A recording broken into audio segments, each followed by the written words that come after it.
नमस्कार दोस्तों, मैं राजेश अग्रवाल पन्ना कंपटीशन क्लासेस में आपका स्वागत करता हूं। प्राचीन भारत की सीरीज में नेक्स्ट लेक्चर नंबर 25 के साथ, जिसका टॉपिक है उत्तर वैदिक काल, राजनैतिक जीवन। ठीक है दोस्तों, पिछले 24 लेक्चर ना पढ़े हो आपने तो जाके पढ़िए। 10-10, 12-12 मिनट के छोटे छोटे लेक्चर्स हैं। लेक्चर्स पसंद आ रहे हैं तो लाइक, सब्सक्राइब और शेयर करिए। और इसी लेक्चर के नीचे डिस्क्रिप्शन में इंस्टा और टेलीग्राम की लिंक भी दी हुई है, वहां पे भी जुड़िए तो आपको पीडीएफ मिल जाएगा। ठीक है दोस्तों, इसका आप एक पीडीएफ ले सकते हैं। स्क्रीनशॉट ले लीजिए दोस्तों, मैं हट गया हूं, स्क्रीनशॉट ले लीजिए। ठीक है दोस्तों, तो उत्तर वैदिक काल, राजनीतिक जीवन की बात करते हैं आज। उत्तर वैदिक काल में क्या हुआ दोस्तों? कृषि उत्पादन बढ़ा। कृषि उत्पादन बढ़ने के कारण भूमि का महत्व बढ़ा। भूमि का महत्व बढ़ा तो राजा के कर्तव्य और अधिकारों में भी वृद्धि होने लगी। ठीक है, कृषि उत्पादन बढ़ा, उत्पादन के कारण जमीन की कीमत बढ़ी, जमीन की कीमत बढ़ने के कारण राजा के कर्तव्य और अधिकार में वृद्धि हुई। फिर ऋग्वैदिक काल का जो मुखिया था, कबीले का जो मुखिया हुआ करता था, अब प्रदेश पर शासन करने लगा, बहुत बड़े एरिया पे शासन करने लगा, राजा कहलाने लगा। अर्थात सर्वप्रथम उत्तर वैदिक काल से ही राज्य एवं राष्ट्र की संकल्पना का उदय हुआ। तो यह ध्यान रखेंगे, प्रश्न आ सकता है, उत्तर वैदिक काल से ही राज्य एवं राष्ट्र की संकल्पना का उदय कहां से हुआ है? उत्तर वैदिक काल से। ठीक है, छोटे छोटे जन अर्थात जो कबीले थे, छोटे छोटे जन या कबीले थे, वो आपस में मिलकर जनपद बन गए। कई जन मिलकर क्या बन गया? जनपद। उस समय का राज्य में परिवर्तित होने लगे। कई कबीले मिलकर, जन मिलकर क्या बन गए? जनपद। और जो बड़े बड़े जनपद होते थे वो क्या कहलाने लगे? महाजनपद। इसके बाद जो अपन पढ़ेंगे 16 महाजनपदों का उदय पढ़ेंगे, और उन 16 महाजनपदों में भी सबसे टॉप पे कौन सबसे आगे आ गया? मगध। ठीक है, और वहीं से हिस्ट्री फिर कंटिन्यू होती चली जाएगी। तो जनपद राज्य में परिवर्तित होने लगे, मतलब जन जो है वो जनपद में परिवर्तित होने लगे। उदाहरण, पुरु कबीला और भरत कबीला मिलके कुरु जनपद बन गया, है ना। पुरु कबीला और भरत कबीला ये दोनों मिलके कौन सा जनपद बन गए? कुरु जनपद। या तुर्वश और कृवि, तुर्वश कबीला और कृवि कबीला ये दोनों मिलकर बन गए पांचाल जनपद। ठीक है, तो उत्तर वैदिक काल में पांचाल जो था वो सबसे शक्तिशाली जनपद था। उत्तर वैदिक काल में यदि सबसे शक्तिशाली जनपद पूछें तो पांचाल, और उत्तर वैदिक काल के बाद यदि सबसे शक्तिशाली महाजनपद पूछें तो ऑब्वियसली क्या आंसर होगा? कमेंट बॉक्स में बताइएगा दोस्तों। ठीक है, शक्तिशाली महाजनपद की बात कर रहा हूं, सबसे शक्तिशाली। ये उत्तर वैदिक काल में सबसे शक्तिशाली जनपद है, कौन था? पांचाल। याद रखिएगा दोस्तों। ठीक है, फिर राजा के ताकतवर होने के कारण उस पर सभा एवं समिति का नियंत्रण कम होने लगा। सभा और समिति को प्रजापति की 2 पुत्रियां कहा गया है। तो राजा के ताकतवर होने के कारण उस पर, राजा पर सभा एवं समिति का नियंत्रण कम होने लगा। राजा की इसी शक्ति को दर्शाने के लिए ऐत्रेय ब्राह्मण में राज्य एवं राजा की दैवीय संकल्पना का सिद्धांत मिलता है। मैं आपको पहले पढ़ा चुका हूं कि ऐत्रेय ब्राह्मण किसका ग्रंथ है? ठीक है, तो कौवे, ऋग्वेद का ब्राह्मण ग्रंथ है ना। रे कौवे याद करवाया था मैंने आपको कोडिंग, रे कौवे। तो ऋग्वेद का कौन सा है? कौशितकी और ऐत्रेय। कौशितकी और ऐत्रेय। तो ऐत्रेय ब्राह्मण ग्रंथ में जो है राज्य एवं राजा की दैवीय उत्पत्ति का सिद्धांत मिलता है। मैं बता चुका हूं, दैवीय उत्पत्ति का सिद्धांत मतलब राजा अपने आप को देवता की छाया समझता था, या देवता की कृपा से ही राजा पद प्राप्त होता है। देवता की कृपा से ही राजा पद प्राप्त होता है। बलबन ने अपने को क्या कहा था? जिल्ले इलाही, है ना, इलाही की छाया, इलाही का जिल्द। ठीक है, ये कहा था बलबन ने अपने आप को। ठीक है, इसके बाद अथर्ववेद में राजा परीक्षित पढ़ चुके हैं। अथर्ववेद में राजा परीक्षित को मृत्युलोक का देवता कहा गया है। अथर्ववेद में राजा परीक्षित को मृत्युलोक का देवता कहा गया है। और ऐत्रेय ब्राह्मण में 5 प्रकार के राज्यों और उनके राजाओं के नाम थे। ऐत्रेय ब्राह्मण जो था उसमें 5 प्रकार के राज्य और उनके राजाओं के नाम थे। पूर्व में शासन करने वाला सम्राट, दिशाओं के हिसाब से राजा हुआ करते थे। तो पूर्व में शासन करने वाला राजा क्या कहलाता था? सम्राट। पश्चिम में कहलाने वाला सौराष्ट्र। याद कैसे करेंगे? पश्चिम की तरफ गुजरात है और गुजरात में एक इलाका है सौराष्ट्र, तो सौराष्ट्र को बोलते हैं स्वराष्ट्र। स्वराष्ट्र भी बोलते हैं, तो स्वराट वहीं से आया है। ठीक है, तो पूर्व में शासन करने वाला राजा सम्राट, पश्चिम में शासन करने वाला राजा स्वराट, उत्तर में शासन करने वाला विराट और दक्षिण में शासन करने वाला भोज। उत्तर में विराट कैसे याद रखेंगे, विराट कोहली कहां के हैं, पंजाब दिल्ली तरफ के हैं, तो उत्तर भारत, तो उत्तर में विराट और दक्षिण में भोज, है ना, भोज मालवा की तरफ था नीचे की तरफ, तो दक्षिण में भोज, और मध्य देश का पूरा जो सम्राट था उसको क्या बोलते थे, राजा।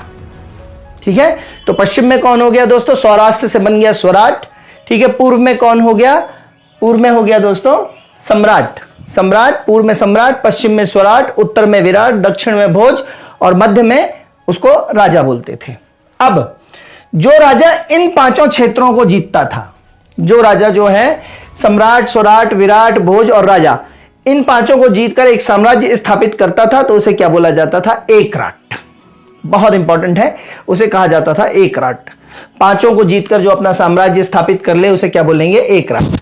और सबसे पहले एकराट साहित्य में बताए गए हैं। साहित्य में सबसे पहले जिन एकराट की चर्चा है वो कौन है, नंदवंश के महापद्मनंदा, नंदवंश के महापद्मनंदा।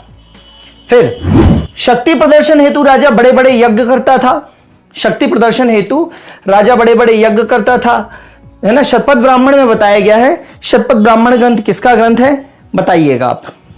ठीक है, तो शतपथ ब्राह्मण ग्रंथ में, है ना, आपको क्या बताया मैंने, शतायु, यजुर्वेद का ब्राह्मण ग्रंथ क्या है, शतपथ। कोड क्या बताया था उस समय, शतायु। ठीक है, तैत्रेय और शतपथ, शा मतलब शतपथ, ता मतलब तैत्रेय और यु मतलब यजुर्वेद के ग्रंथ, तो शतायु बताया था। तो शतपथ जो है, शतपथ ब्राह्मण ग्रंथ में लिखा गया है कि राजसूय यज्ञ जो किया जाता है वह राजा के राज्याभिषेक के लिए किया जाता है, और इसी समय रत्न हविषी अनुष्ठान किया जाता है। पिछला लेक्चर मैंने 23 नंबर के लेक्चर में इसकी चर्चा करी है। रत्न हविषी, रत्निम कौन होते हैं, और राजा उनके घर राज्याभिषेक के समय राजा उनके घर अपने रत्नियों के घर जाता है और दान उपहार उनको देता है।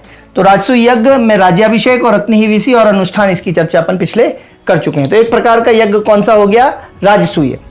फिर विषमत्ता, ये इंपॉर्टेंट टर्म है, विषमत्ता। वैश्य वर्ग से कर वसूलने के कारण राजा का यह नाम पड़ा। वैश्य वर्ग मतलब जो कमाने वाला उत्पादक वर्ग, बनिया वर्ग था, व्यापारी वर्ग था, उससे कर वसूलने के कारण, टैक्स वसूलने के कारण राजा का नाम क्या पड़ा, विषमत्ता। याद रखेंगे, विषमत्ता उत्तर वैदिक काल में राजा का एक और नाम है। एक यज्ञ हो गया दोस्तों राजसूय यज्ञ, दूसरा है अश्वमेध यज्ञ। अश्वमेध यज्ञ में क्या होता था कि यह शक्ति और प्रतिष्ठा का द्योतक है।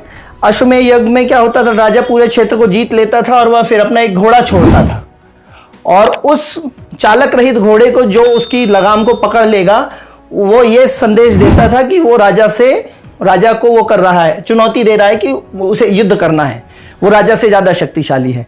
तो आपको याद होगा रावण को हराने के बाद भगवान श्री राम ने भी अश्वमेध यज्ञ कराया था, अपना घोड़ा छुड़वाया था, और उनके बच्चों ने ही उनका जो है घमंड तोड़ा था। कहते हैं ना, राम तो घमंड तो राम का भी नहीं रहा। ठीक है, तो राम ने जो घोड़ा छोड़ा था उनके बच्चों ने ही पकड़ लिया था, लवकुश ने। तो घोड़ा छोड़ने का मतलब यह है कि हम चारों तरफ जीत चुके हैं, जिसमें ताकत हो वो घोड़ा पकड़े और वो हमारे साथ युद्ध करे। ठीक है, तो घोड़ा छोड़ते थे, पकड़ने वाले को युद्ध करना होता था। ये क्या कहलाता था, अश्व मतलब घोड़ा, अश्वमेध यज्ञ। नेक्स्ट है वाजपेयी यज्ञ। वाजपेयी यज्ञ यह एक प्रकार की रथ दौड़ थी, राजा का रथ इसमें सबसे आगे होता था, और यह जो यज्ञ था वाजपेयी यज्ञ, यह खान पान से संबंधित था। बड़ा सा यज्ञ कर लिया, फिर बहुत बड़ा भंडारा टाइप का, इस तरीके से खान पान से संबंधित बहुत जश्न और यज्ञ जो होता था वो क्या कहलाता था, वाजपेय। ठीक है, कैसे याद रखेंगे, वाजपेय। ठीक है, इसमें पेय भी है, खाना प्लस पीना, बाज और पेय पदार्थ है ना इसमें, तो पीना भी है, तो वाजपेय मतलब खाना पीना से रिलेटेड। अग्निष्टोम यज्ञ, अग्निष्टोम यज्ञ याद रखेंगे, परीक्षाओं में आया है। अग्निष्टोम, अग्नि में पशु बलि दी जाती थी। अग्नि में स्टोम, स्टोम का मतलब काटना, टोम होता है ना, हिस्टेरेक्टोमी, वाइसेक्टोमी, ट्यूबेक्टोमी। महिला नसबंदी को क्या बोलते हैं, ट्यूबेक्टोमी। पुरुष नसबंदी को क्या बोलते हैं, वैसा डिफरेंस है, उसकी शुक्र नलिका काट दी जाती है, शुक्र नलिका काट दी जाती है तो उसको क्या बोलते हैं, है ना, वैसेक्टोमी। फेलोपियन ट्यूब्स काट दी जाती है, महिलाओं की फेलोपियन ट्यूब काट दी जाती है और उसको बांध दिया जाता है नसबंदी, जिससे एग जो होता है वो सर्जित नहीं होता है, तो उसको क्या बोलते हैं, ट्यूबेक्टोमी। ठीक है, तो टॉमी शब्द मतलब काटना, तो स्टोम, स्टोम मतलब टोम, टोम का मतलब काटना। तो अग्निष्टोम यज्ञ मतलब अग्नि में पशु बलि दी जाती थी, पशुओं को काटा जाता था। उत्तर वैदिक काल में यज्ञीय कर्मकांडों में पशु बलि प्रथा काफी बढ़ गई थी। उत्तर वैदिक काल में बहुत ज्यादा कर्मकांडों में पशु बलि प्रथा बढ़ गई थी, इसीलिए लोग परेशान होना शुरू हो गए थे, लोगों में बहुत ज्यादा अपराध बोध की भावना आ गई थी। और यही था ब्राह्मण जो ऋग्वेद और उत्तर वैदिक काल में जो ब्राह्मण धर्म था उसके पतन का कारण यही था। और फिर बुद्ध ने जो संदेश दिया था तो बुद्ध की तरफ लोग इसीलिए आकर्षित हुए थे क्योंकि हर चीज की अति हो गई थी। ठीक है, फिर नेक्स्ट है अग्निस्टोम। समझ में आ गया दोस्तों, पशु बलि और यज्ञ कर्मकांडों में पशु बलि प्रथा काफी बढ़ गई थी। उत्तर वैदिक काल में राजा स्वैच्छिक भेंट की जगह, ऋग्वैदिक काल में राजा को स्वैच्छिक भेंट मिलती थी, अब उत्तर वैदिक काल में राजा स्वैच्छिक भेंट की जगह अनिवार्य कर लेने लगे। अनिवार्य कर क्यों लेने लगे? क्योंकि कृषि उत्पादन बढ़ गया था, भूमि का महत्व बढ़ गया था, लोगों के पास सरप्लस प्रोडक्शन था, तो अनिवार्य कर लेने लगे थे। और कर को अभी भी क्या बोल रहे हैं? भाग, शुल्क या बलि। ये अभी भी वही शब्द है, भाग, शुल्क या बलि। लेकिन कर वसूलने वाला अधिकारी कहलाता था भागधुक, ये आया है।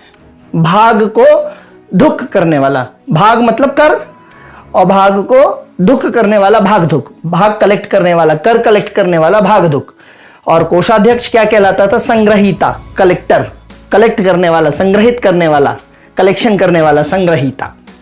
ठीक है, तो इस प्रकार से दोस्तों ये उत्तर वैदिक काल का राजनीतिक जीवन होता है। अब अगले लेक्चर में अपन बात करेंगे उत्तर वैदिक काल का समाज और स्त्रियों की दशा, और लास्ट टॉपिक बात करेंगे आश्रम व्यवस्था उत्तर वैदिक काल में कैसी थी, 4 आश्रम है, ब्रह्मचर्य वगैरह, इस सब की बात करेंगे। दोस्तों लेक्चर पसंद आ रहे हैं तो लाइक सब्सक्राइब शेयर करिए। इसी के बाद मैं अपनी बात समाप्त करता हूं। धन्यवाद, जय हिंद, गुड बाय दोस्तों।